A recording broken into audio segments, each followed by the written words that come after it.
kekayaan milik desa adalah laporan yang disusun oleh pemerintah desa untuk melaporkan daftar kekayaan dan kewajiban mereka dalam format tertentu.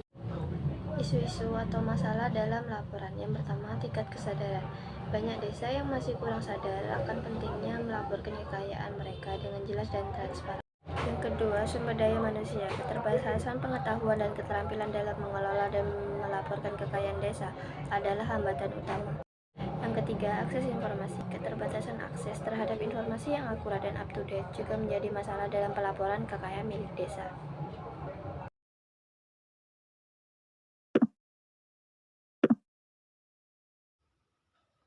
Yang selanjutnya ada peran pemerintah. Yang pertama, pemberdayaan desa. Pemerintah memiliki peran penting dalam memberikan dukungan dan edukasi kepada desa-desa untuk memahami pentingnya pelaporan kekayaan dan memberikan bantuan untuk melaksanakan pelaporan. Yang kedua, pengawasan dan monitoring. Pemerintah bertugas mengawasi dan memonitor pelaporan kekayaan milik desa guna memastikan integritas dan transparansi dalam pengelolaan sumber daya desa. Yang ketiga, pemberian insentif. Pemerintah dapat memberikan insentif kepada desa-desa yang berhasil melaporkan kekayaannya dengan baik, seperti memberikan dana tambahan atau pengakuan khusus. Tips dan saran dalam melaporkan kekayaan milik desa. Yang pertama, pembentukan tim. Terbentuknya tim yang bertanggung jawab dalam mengumpulkan, memverifikasi, dan melaporkan kekayaan milik desa secara berkala dapat memudahkan proses pelaporan. Yang kedua, peningkatan kapasitas.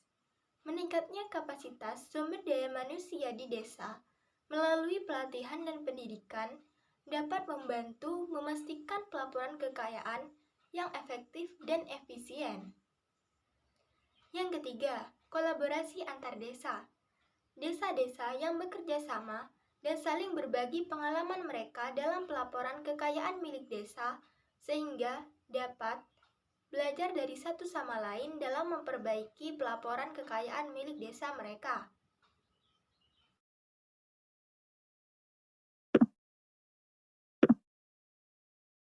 Selanjutnya, saya akan memberikan contoh laporan kekayaan milik desa. Berikut contoh tabelnya.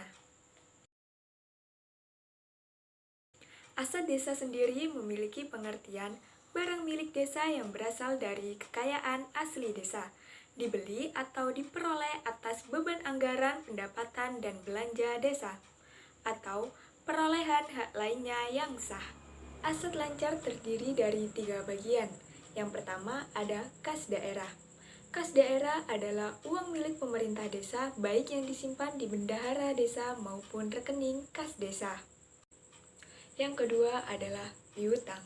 Piutang desa adalah tagihan uang kepada pihak yang mengelola kekayaan desa berupa tanah dan gedung yang diharapkan akan dilunasi dalam 1 tahun anggaran sejak ditetapkan kerjasama tersebut.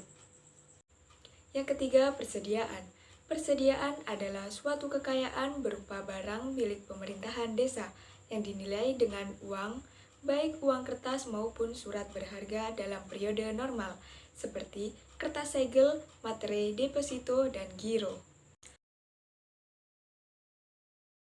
Yang kedua, aset tidak lancar. Aset tidak lancar terdiri dari 4 bagian. Yang pertama yaitu investasi pemanenan, yang meliputi penyertaan modal pemerintah desa. Yang kedua, aset tetap, meliputi tanah, peralatan dan mesin, gedung dan bangunan, serta jalan, jaringan, dan instalasi. Yang ketiga, dana cadangan.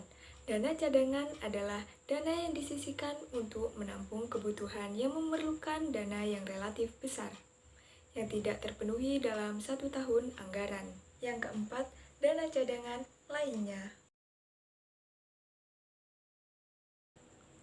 Kewajiban memiliki pengertian dana yang timbul karena adanya pinjaman oleh pemerintah desa. Kekayaan bersih memiliki pengertian selisih antara aset dan kewajiban pemerintah desa. Audio Jungle.